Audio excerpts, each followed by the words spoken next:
Benjamin Netanyahu yang merupakan Perdana Menteri dari negara Israel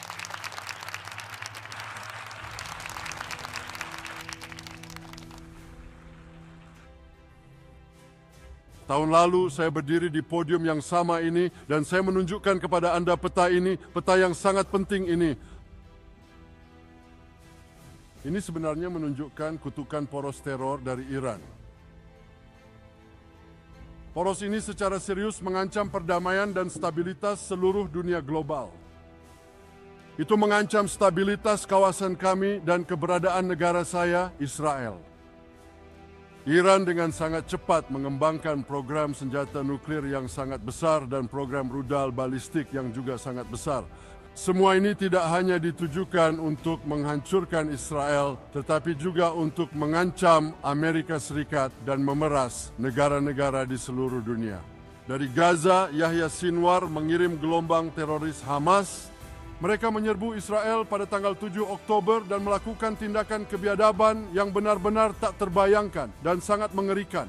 Dari Lebanon, Hassan Nasrallah telah meluncurkan ribuan misil dan roket ke kota-kota kami, meneror warga kami.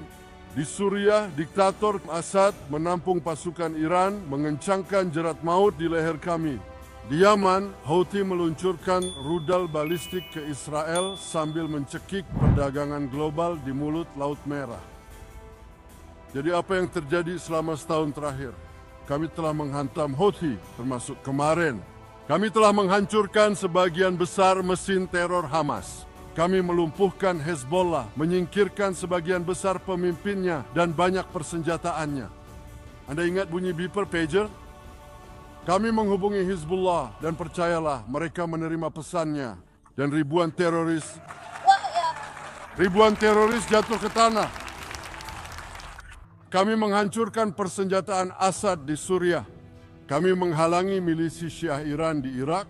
Dalam dekade terakhir ini kami telah menghancurkan program senjata nuklir dan rudal balistik Iran.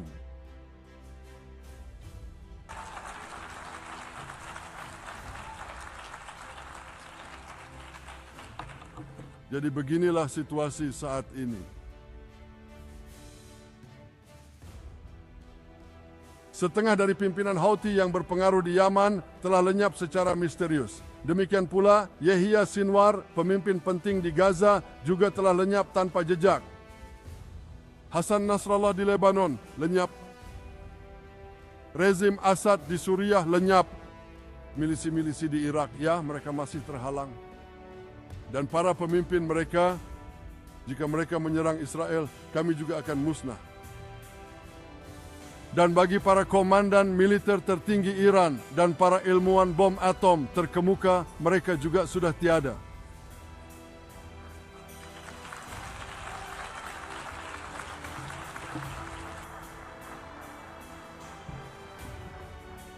Perang 12 hari Israel dengan Iran yang saya beri nama Operasi Rising Lion, itu dari Alkitab. Perang 12 hari ini akan tercatat dalam sejarah militer. Pilot pemberani kami menetralkan pertahanan rudal Iran dan mengambil alih kendali langit di atas Teheran. Dan Anda melihat ini. Pilot pesawat tempur Israel dan pilot B-2 Amerika mengebom situs pengayaan nuklir Iran. Saya ingin mengucapkan terima kasih kepada Presiden Trump atas tindakan yang berani dan tegas.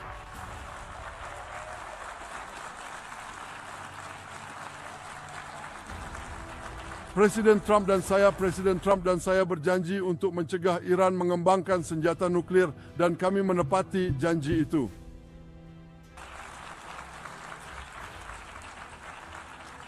Kami telah menyingkirkan ancaman eksistensial bagi Iran, atau lebih tepatnya ancaman abadi bagi dunia beradab.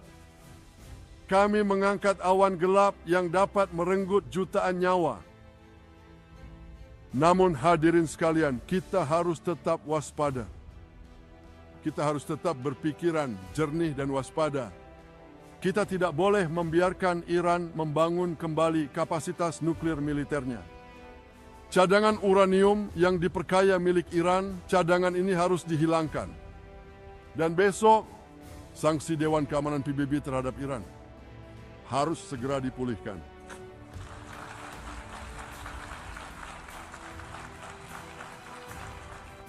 Berkat keteguhan rakyat kami, keberanian para tentara kami, dan keputusan berani yang kami ambil, Israel bangkit dari hari tergelapnya untuk mencatat salah satu kebangkitan militer paling menakjubkan dalam sejarah.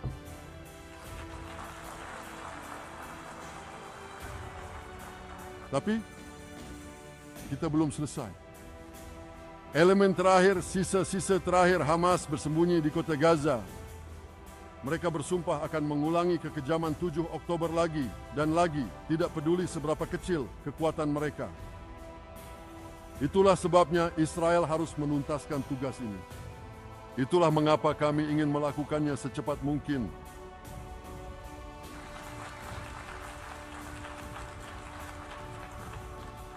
Hadirin sekalian, sebagian besar dunia mungkin sudah lupa tanggal 7 Oktober, tapi kami masih mengingatnya.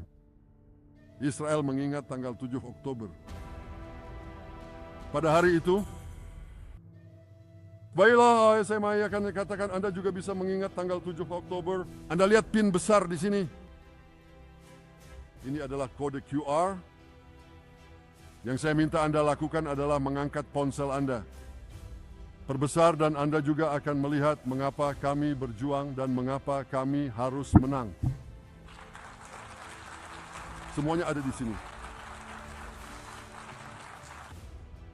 Pada tanggal 7 Oktober, Hamas melakukan serangan terburuk terhadap orang Yahudi sejak Holocaust. Mereka membantai 1.200 orang tak bersalah, termasuk lebih dari 40 warga Amerika dan warga negara asing dari puluhan negara yang diwakili di sini. Mereka memenggal kepala pria, memperkosa wanita, membakar bayi hidup-hidup. Mereka membakar bayi hidup-hidup di depan orang tuanya. Betapa kejamnya mereka. Dan para monster ini menyandra lebih dari 250 orang, termasuk para penyintas Holocaust, nenek-nenek, nenek-nenek, dan cucu-cucu mereka. Siapa yang menyandra nenek dan cucunya? Hamaslah yang melakukannya. Sejauh ini kami telah berhasil memulangkan 207 dari para sandera ini, tetapi 48 masih tetap berada di penjara bawah tanah Gaza. 20 dari mereka masih hidup, kelaparan, disiksa, dirampas cahaya matahari, dirampas kemanusiaannya. Berikut nama-nama 20 sandera yang masih hidup. Matan Angrest, Gali, dan Zer Berman bersaudara. Elkanah Buchbot, Rom Braslavski, Nimrod Cohen, Ariel dan David Kuno, sepasang saudara lainnya. Guy Gilboa Dalal, Eitan David. Anda lihat gambar Eitan David. Kurus. Terpaksa menggali kuburnya sendiri. Maxine Herkin, Matan Hon, Segev Kalfon, Bar Cooperstein, Omri Mehran, Matan Mor, Yosef Chaim Ohana, Alon Ohel, Avinatam Oh, dan Matan Tsengarkov. Saya ingin melakukan sesuatu yang belum pernah saya lakukan sebelumnya. Saya ingin berbicara langsung dari forum ini kepada para sandera melalui pengeras suara. Saya telah mengelilingi Gaza dengan pengeras suara besar yang terhubung ke mikrofon ini dengan harapan para sandera tercinta kita akan mendengar pesan saya.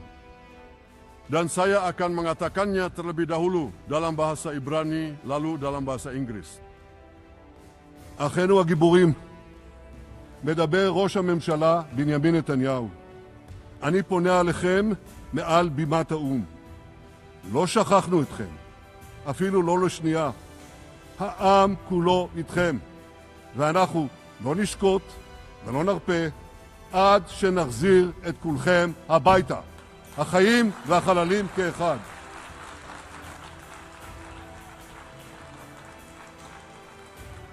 Pahlawan-pahlawan pemberani kita. Ini adalah Perdana Menteri Netanyahu yang berbicara langsung kepada kalian dari Perserikatan Bangsa-Bangsa.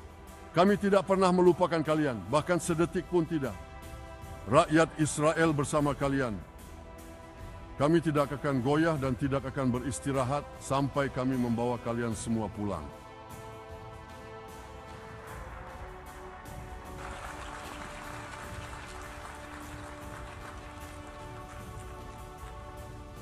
Hadirin sekalian, berkat upaya khusus dari intelijen Israel, Kata-kata saya sekarang juga sedang disiarkan. Pesan ini disiarkan langsung melalui ponsel-ponsel warga Gaza. Jadi kepada para pemimpin Hamas yang tersisa dan para sipir sandera kami, saya katakan sekarang, letakkan senjata kalian. Biarkan orang-orangku pergi. Bebaskan para sandera. Mereka semua. Seluruh 48. Bebaskan sandera sekarang. Jika Anda melakukannya, kamu akan tetap hidup. Jika tidak, Israel akan memburumu. Hadirin sekalian, jika Hamas setuju dengan tuntutan kami, perang bisa berakhir saat ini juga.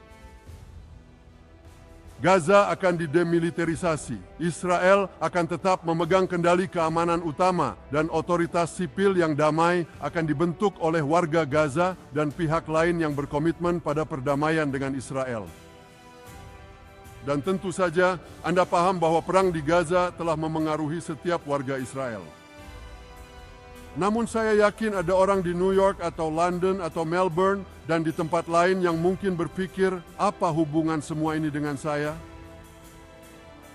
Dan jawabannya adalah segalanya, karena musuh kita adalah musuhmu. Mari kita lakukan hal lain terlebih dahulu di PBB. Ayo kita kerjakan kuis dadakan. Berikut pertanyaan pertama, siapa yang meneriakkan kematian bagi Amerika? Apakah itu A, Iran, B, Hamas, C, Hizbullah, D, Houthi atau E? Semua hal di atas. Semua di atas. Benar, semua di atas. Pertanyaan kedua. Siapa yang telah membunuh orang Amerika dan Eropa dengan darah dingin? Apakah itu A, Al-Qaeda, B, Hamas, Hizbullah, D, Iran atau E? Semua hal di atas? Benar. Lagi. Jadi inilah maksud yang ingin saya sampaikan. Musuh kita membenci kita semua dengan racun yang sama. Mereka ingin menyeret dunia modern kembali ke masa lalu, ke zaman kegelapan yang penuh kekerasan, fanatisme, dan teror. Saya rasa banyak dari Anda sudah merasakan di masyarakat Anda sendiri gelombang radikalisme Islam yang sedang bangkit. Anda tahu, saya yakin Anda tahu, Anda pasti sadar bahwa Israel sedang berjuang untuk Anda juga. Jadi saya ingin memberitahu Anda sebuah rahasia. Di balik pintu tertutup, banyak pemimpin yang secara terbuka mengecam kami, secara pribadi justru berterima kasih kepada kami. Mereka mengatakan kepada saya betapa mereka menghargai layanan intelijen Israel yang luar biasa, yang telah berulang kali mencegah serangan teroris di ibu kota mereka, berulang kali menyelamatkan tak terhitung nyawa. Jenderal George Keegan, mantan kepala intelijen Angkatan Udara Al-Qassam, pernah berkata, jika Amerika Serikat harus mengumpulkan sendiri intelijen yang diberikan Israel kepada kami, kita harus membentuk 5 CIA, yaitu 5 CIA yang berbeda. Juni lalu, ketika Israel menyerang fasilitas nuklir Iran, Kanselir Jerman Merz mengakui kebenarannya. Dia berkata, Israel melakukan pekerjaan kotor untuk kita semua. Presiden Trump memahami lebih baik daripada pemimpin lain bahwa Israel dan Amerika menghadapi ancaman yang sama. Dia menunjukkan kepada dunia bahwa ketika Iran dan proksinya membunuh orang Amerika, menyandera orang Amerika, meneriakkan kematian bagi Amerika, membakar bendera Amerika, dan mencoba membunuh Presiden Amerika Serikat, bukan sekali tapi 2 kali, dia menunjukkan kepada mereka bahwa ada harga yang harus dibayar untuk semua itu.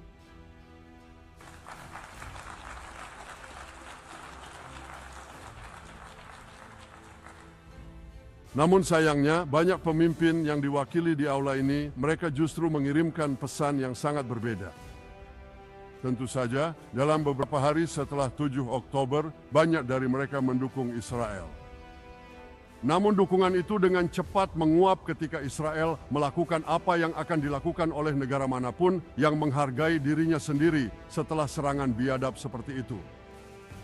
Kami melawan balik. Sekarang bayangkan saja, mari kita duduk sejenak dan bayangkan sebuah serangan terhadap Amerika yang sebanding dengan serangan terhadap Israel pada 7 Oktober. Bayangkan sebuah rezim teror mengirim ribuan teroris untuk menyerang Amerika Serikat. Mereka membantai 40.000 orang Amerika. Mereka menyandera 10.000 orang Amerika. Menurut Anda, apa yang akan dilakukan Amerika? Anda pikir Amerika akan membiarkan rezim itu tetap berdiri? Anda tidak berpikir begitu. Tidak mungkin. Tidak ada peluang. Amerika Serikat akan melenyapkan rezim teror itu dan memastikan bahwa kebiadaban seperti itu tidak akan pernah mengancam Amerika lagi. Inilah yang persis sedang dilakukan Israel di Gaza. Kami sedang melenyapkan rezim teror Hamas dan memastikan bahwa kebiadaban ini tidak akan pernah mengancam Israel lagi. Itulah yang sedang kami lakukan. Itulah yang akan dilakukan oleh pemerintah manapun yang menghargai dirinya sendiri.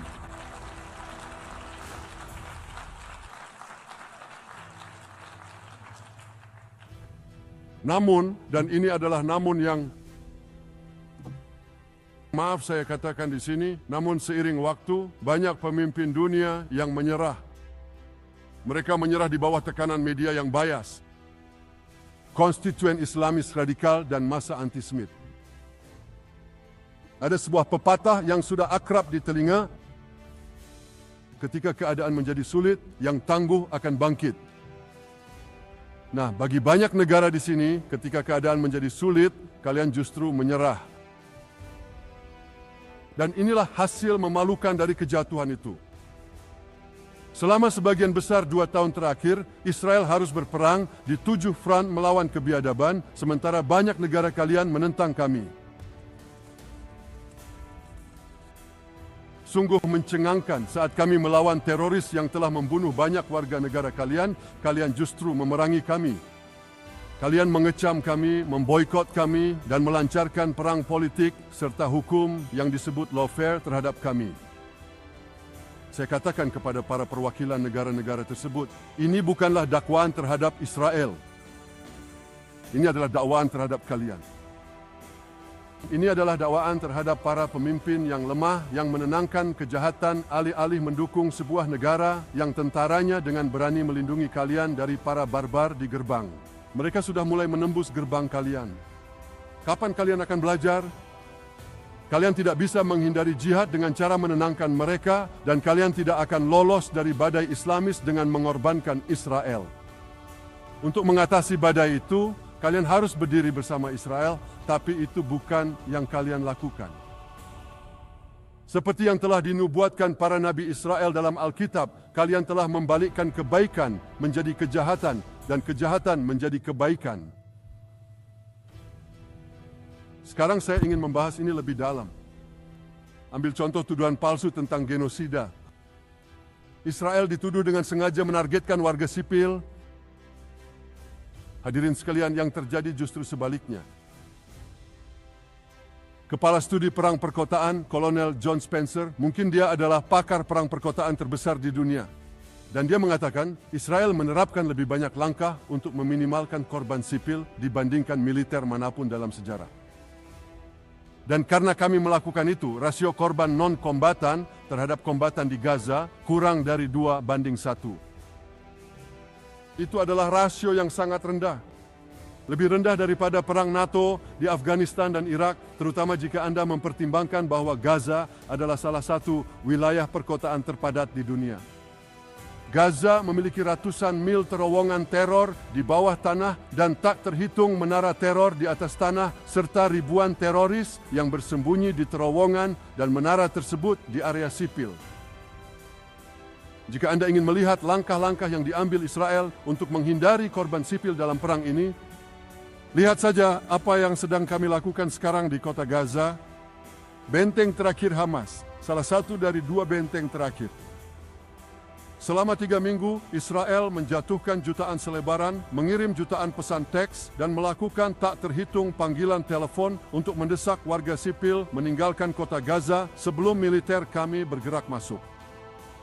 Pada saat yang sama, Hamas menanamkan diri di masjid, sekolah, rumah sakit, gedung apartemen, dan berusaha memaksa warga sipil tersebut untuk tidak pergi. Untuk tetap berada dalam bahaya dan seringkali mengancam mereka dengan senjata jika mereka mencoba pergi. Bagi Israel, setiap korban sipil adalah sebuah tragedi. Bagi Hamas itu adalah sebuah strategi. Hamas menggunakan warga sipil sebagai tameng manusia dan sebagai alat dalam perang propaganda sakitnya melawan Israel, sebuah perang propaganda yang ditelan mentah-mentah oleh media barat. Sekarang, meskipun ada ancaman dari Hamas, hampir 700.000 warga Gaza atau hampir 3/4 juta orang telah mematuhi seruan kami dan pindah ke zona aman. Sekarang saya ingin mengajukan pertanyaan sederhana kepada Anda, pertanyaan logis yang sederhana. Apakah sebuah negara yang melakukan genosida akan memohon kepada penduduk sipil yang katanya menjadi targetnya untuk keluar dari bahaya? Apakah kami menyuruh mereka pergi jika kami genosida? Kami mengeluarkan mereka sementara Hamas menahan mereka di sana. Dan tuduhan ini tidak berdasar. Perbandingannya dengan genosida, pembantaian besar-besaran terhadap penduduk. Apakah Nazi meminta orang-orang Yahudi untuk pergi, silakan pergi, keluar? Apakah yang lain? Anda ingin saya menyebutkan semua pemimpin genosida dalam sejarah? Jalani saja satu persatu. Apakah ada yang melakukan ini? Apakah mereka bilang keluarlah agar kami bisa masuk? Tentu saja tidak. Jadi kebenaran telah terbalik. Hamas, organisasi teroris genosida yang piagamnya menyerukan pembunuhan semua orang Yahudi di planet ini. Organisasi genosida ini diberi kelonggaran. Hal itu hampir tidak disebutkan. Sementara Israel yang melakukan segala cara untuk menyelamatkan warga sipil dari bahaya justru dikritik habis-habisan. Lucu sekali. Anda ingin mendengar yang lain? Israel dituduh sengaja membuat rakyat Gaza kelaparan, padahal Israel sengaja memberi makan rakyat Gaza. Sejak awal perang, Israel telah memasukkan lebih dari 2 juta ton makanan dan bantuan ke Gaza. Itu berarti 1 ton bantuan untuk setiap pria, wanita, dan anak-anak di Gaza. Hampir 3.000 kalori per orang per hari. Kebijakan kelaparan yang aneh. Jika ada warga Gaza yang tidak memiliki cukup makanan, itu karena Hamas mencurinya. Hamas mencuri, menimbun, dan menjualnya dengan harga yang sangat tinggi untuk mendanai mesin perangnya.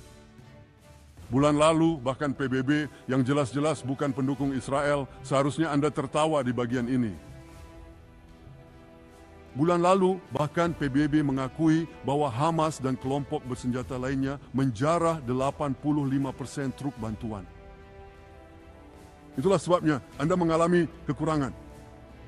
Mereka yang menyebarkan fitnah berdarah berupa genosida dan kelaparan terhadap Israel tidak lebih baik daripada mereka yang menyebarkan fitnah berdarah terhadap kaum Yahudi di abad pertengahan saat mereka secara keliru menuduh kita meracuni sumur, menyebarkan wabah, dan menggunakan darah anak-anak untuk membuat matzah Paskah.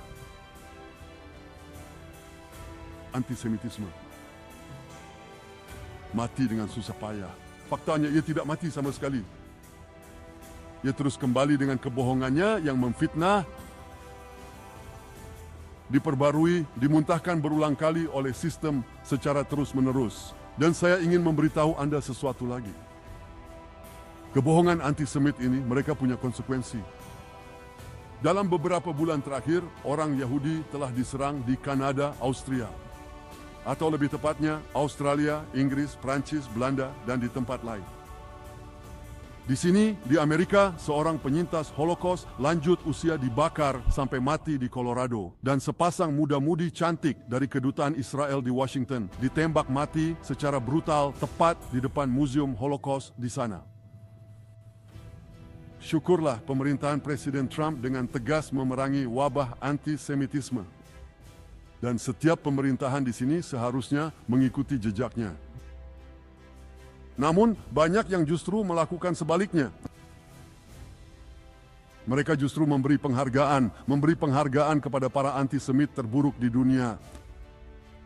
Minggu ini para pemimpin Prancis, Inggris, Australia, Kanada, dan negara-negara lain secara tanpa syarat mengakui negara Palestina. Mereka melakukan itu setelah kekejaman yang dilakukan oleh Hamas pada 7 Oktober.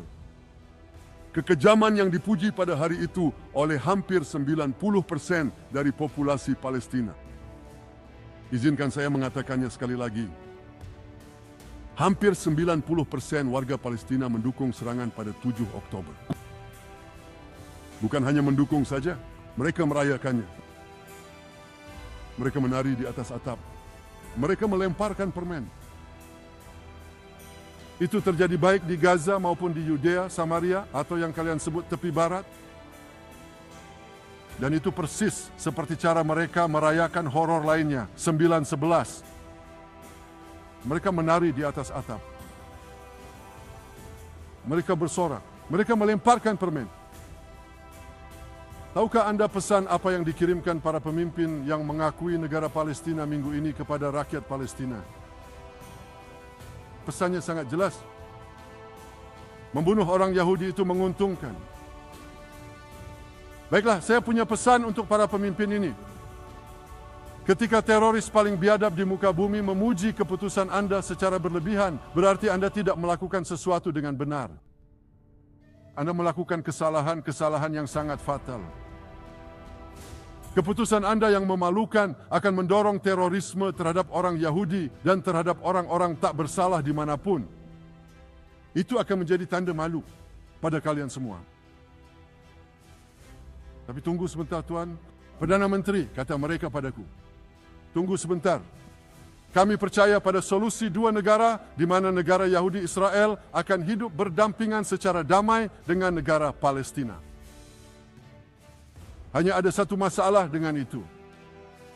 Orang-orang Palestina, mereka tidak percaya pada solusi ini. Mereka tidak pernah percaya. Mereka tidak menginginkan negara di samping Israel. Mereka menginginkan negara Palestina, bukan Israel.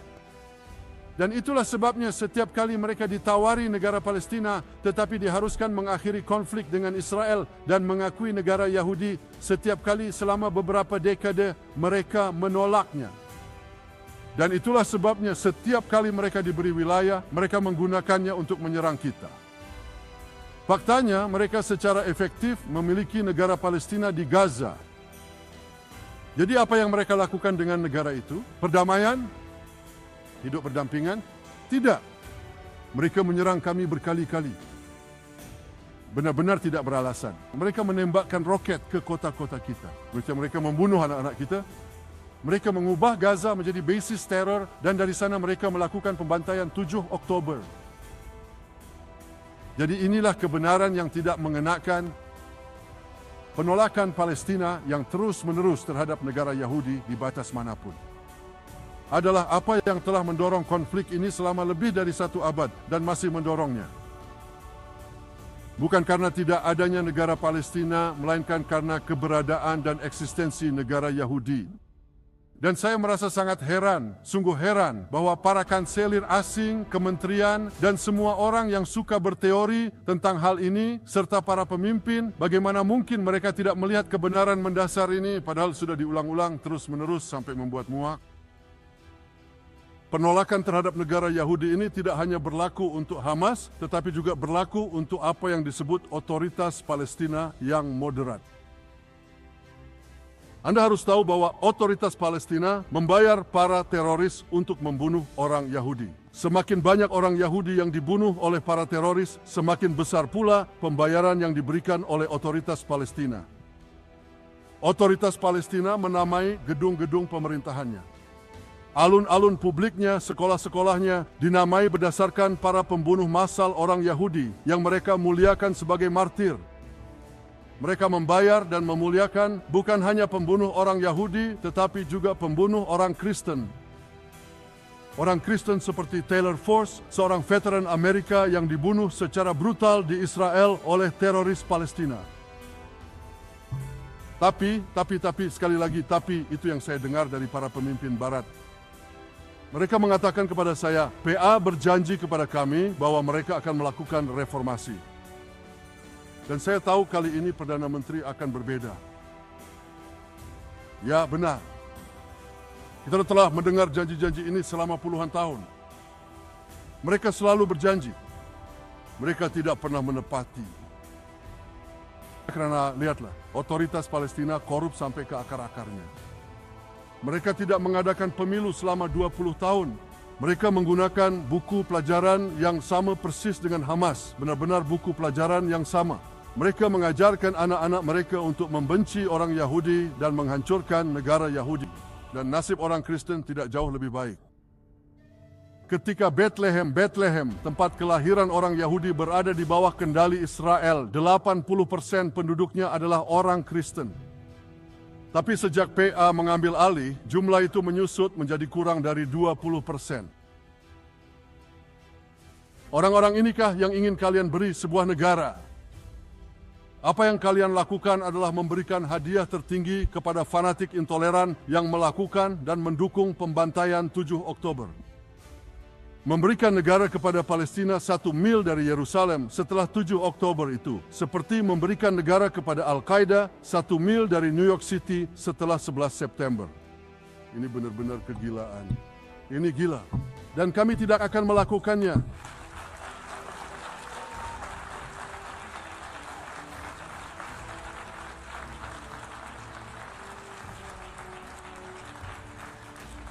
Jadi inilah pesan lain untuk para pemimpin barat itu. Israel tidak akan membiarkan kalian memaksakan negara teroris kepada kami. Kami tidak akan melakukan bunuh diri nasional hanya karena kalian tidak punya nyali untuk menghadapi media yang bermusuhan dan massa antisemit yang menuntut darah Israel.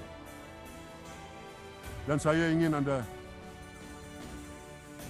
memahami sesuatu yang lain yang juga telah dipelintir dalam video tersebut. Saya mengatakan ini bukan hanya atas nama saya sendiri atau pemerintah saya, tetapi atas nama seluruh rakyat Israel. Tahun lalu ada pemungutan suara di Knesset, parlemen kami, tentang apakah akan menentang pembentukan negara Palestina atau tidak. Anda ingin menebak hasilnya? Dari 120 anggota parlemen kami, 99 menolak dan hanya 9 yang mendukung. Itu lebih dari 90%. Ini bukan kelompok pinggiran. Ini bukan soal Perdana Menteri yang sendiri ekstrim atau disandera oleh partai-partai ekstrim di sebelah kanannya. Ini lebih dari 90% rakyat Israel. Penolakan saya terhadap negara Palestina bukan sekadar kebijakan saya atau kebijakan pemerintah saya, ini adalah kebijakan negara dan rakyat Israel.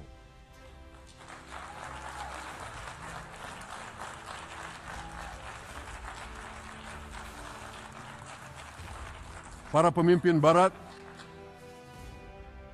mungkin telah menyerah di bawah tekanan, dan saya jamin satu hal, Israel tidak akan melakukannya. Kemenangan Israel atas poros teror Iran telah membuka kemungkinan perdamaian yang tak terbayangkan 2 tahun lalu. Ambil contoh Suriah. Selama beberapa dekade, gagasan perdamaian antara Israel dan Suriah tampak mustahil. Nah, tidak lagi. Hari ini kami telah memulai negosiasi serius dengan pemerintah Suriah yang baru. Saya percaya kesepakatan dapat dicapai yang menghormati kedaulatan Suriah dan melindungi baik keamanan Israel maupun keamanan minoritas di kawasan termasuk minoritas Druze. Sejak berdirinya Israel, Yahudi dan Druze telah menjadi saudara seperjuangan. Kami telah berjuang bersama, berdarah bersama, dan membangun kehidupan bersama. Ketika saya masih menjadi komandan muda di pasukan khusus Israel, hidup saya sendiri pernah diselamatkan oleh nasihat tak ternilai dari seorang sahabat hebat, Salim Shofi, seorang veteran Druze IDF yang heroik. Dan itulah sebabnya saya tidak bisa berdiam diri. Begitu juga Israel tidak bisa berdiam diri ketika orang-orang Druze dibantai oleh para jihadis. Dan saya memerintahkan pasukan kami untuk menghentikan pembantaian itu yang segera mereka lakukan. Perdamaian antara Israel dan Lebanon juga memungkinkan. saya menyerukan kepada pemerintah Lebanon untuk juga memulai negosiasi langsung dengan Israel. Saya mengapresiasi tujuan yang telah dinyatakan untuk melucuti Hizbullah, tetapi kita membutuhkan lebih dari sekadar kata-kata. Jika Lebanon mengambil tindakan nyata dan berkelanjutan untuk melucuti Hizbullah, saya yakin kita dapat mencapai perdamaian yang berkelanjutan. Tentu saja, sampai itu terjadi, kami akan mengambil tindakan apapun yang diperlukan untuk membela diri dan menjaga kondisi gencatan senjata yang telah ditetapkan di Lebanon. Tujuan kami bukan hanya untuk memantau tindakan Hizbullah, tetapi untuk mencegah mereka melanggar gencatan senjata dan menyerang kami kapan saja. Namun saya yakin jika pemerintah Lebanon tetap teguh pada tujuannya untuk melucuti Hizbullah, perdamaian akan segera dan mudah tercapai.